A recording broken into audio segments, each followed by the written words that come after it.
Baba.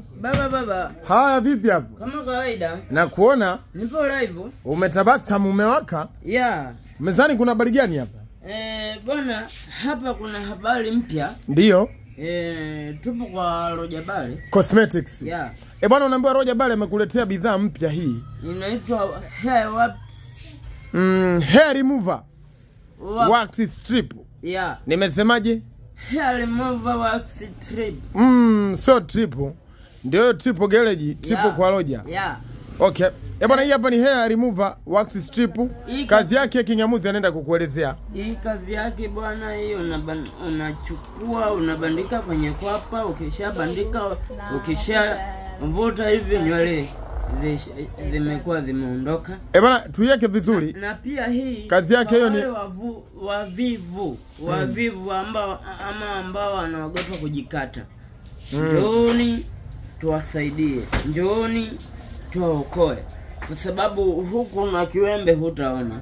Hiki hapa unabandika hivi, ukishabandika hivi alafu unavuta. Yama unasema unaamsha popa. Unaamsha popa.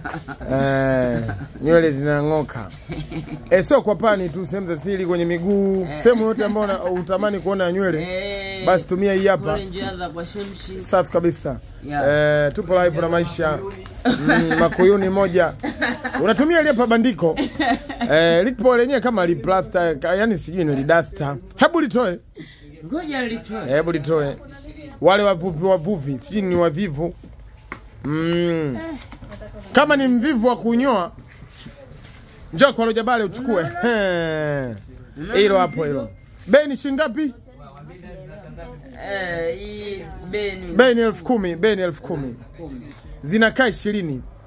Kwa ukichapa moja kwa pamoja, ukichapa nyingine kwa la pili, ukibandika hapo chini, wataalamu wanaita Makuyuni. Unaona? Unabandika unangoa. Yeah. Haviumi.